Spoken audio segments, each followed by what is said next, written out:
This week on the Retirement Quick Tips podcast, I'm talking about the Micciche Family Money Principles. It's a framework I created back in 2019 to help guide financial decisions that our family makes, both large and small. And it was inspired by the book by Randy Alcorn, Money, Possessions, and Eternity. It's a Christian book. It's written for a Christian audience. If you are not a Christian or you don't believe in God, you can still apply these same principles to your own life. They just might differ somewhat. So I'm not necessarily here to tell you that these should be your money principles. They need to reflect your own set of values and beliefs. But because I have a Catholic Christian worldview, my particular beliefs reflect that worldview. So today I want to talk about something that I think is universal in terms of how it might apply at a core principle if you're going to have a set of principles about money and decisions you make, and that is lifestyle. So lifestyle is basically about decisions with how you spend money, how you make money. So it can influence even like the type of job that you take, how many hours you work, how much time you devote to pursuits related to your career. Because a lot of those decisions are fueled by a particular set of beliefs about your lifestyle. Like, what kind of lifestyle do you want to have? If you want a lifestyle where you get to enjoy the finer things in life,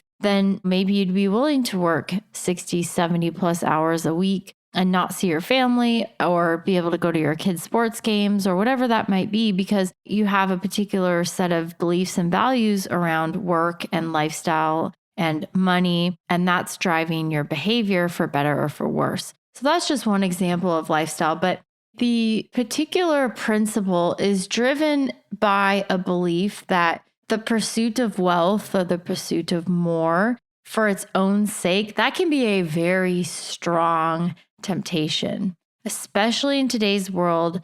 I mean, I don't have to look far at all. I just go straight to my Facebook, the little short videos that are insanely addictive. And the ones that pop up on my feed all the time are like, get ready with me, or let's go shopping today. I watched this one recently.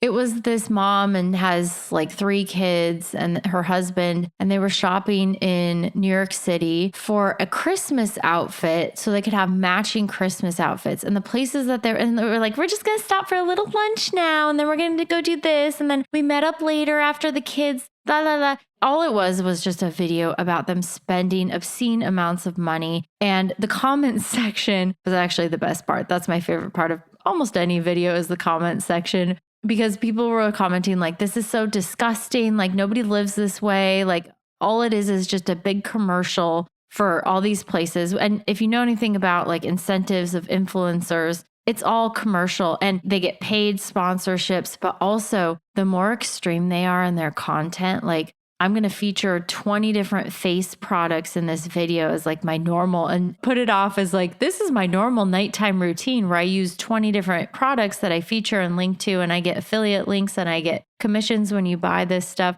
But bigger than that is that these influencers, these videos, they're trying to go more and more extreme because that's what causes videos to go viral. They get a lot more comments, they get a lot more likes or dislikes, doesn't really matter. They don't care. They're there to make money. So we want to avoid the temptations of materialism, which are everywhere. Because if you don't keep that in check, then the pursuit of more or possessions or having more stuff, it can quickly become a god or an idol.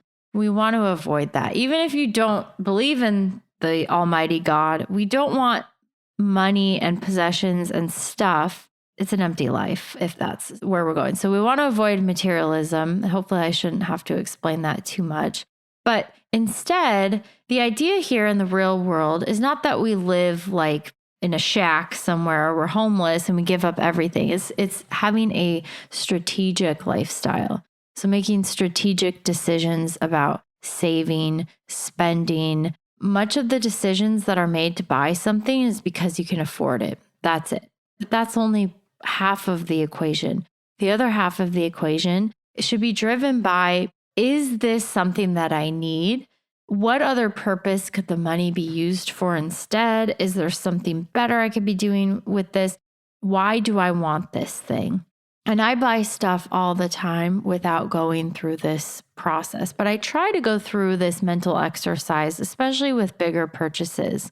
Because yes, most of the things that we buy aside from groceries and gas and the necessities, most of the stuff that you buy, big or small, you don't need. You don't need a cup of coffee every day. I mean, I would argue I need a cup of coffee every day, but we don't need it to survive. So we want to make sure that we're seeking fulfillment in the right things. And in our family, we just want to be careful about living below our means, having a strategic lifestyle. It leaves breathing room so that if we need a new roof, which we'll probably need this year, that we can pay for that and not have to take on gobs of debt to do that.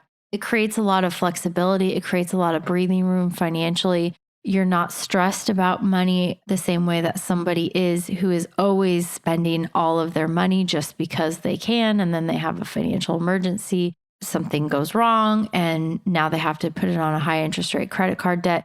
It's not so much about the financial. I mean, it is about the financial flexibility and freedom and wanting to live a strategic lifestyle, but it's also to prevent this materialism from coming in and just destroying everything, because that's not a way to live. To just be constantly be on to the next thing, like what's the most popular thing? What do I need to have? What should I wear? What car should I drive? What clothes do I need to have? What jewelry should I have? All those things. I need to live in the best house. My kids need to be doing the right things. My kids need to look a certain way. We want to avoid the temptations of that, which I think in way more now than it used to be is driven by what we see on social media. And it's easy to forget that doesn't really reflect reality. So I think in the real world, again, this applies. How can we live simply on as few things as possible while still meeting our basic needs and enjoying life? We don't want this austerity to creep in and make it so that we can't do anything. We don't want that. But there's a balance, and the goal should be to live simply. And I think that really applies across the board, is having a strategic lifestyle. What does simple living mean for you? How can you avoid the stress, complexity, financial strain that a materialistic lifestyle can bring? That's it for today. Thank you so much for listening. My name is Ashley Micciche, and this is the Retirement Quick Tips Podcast.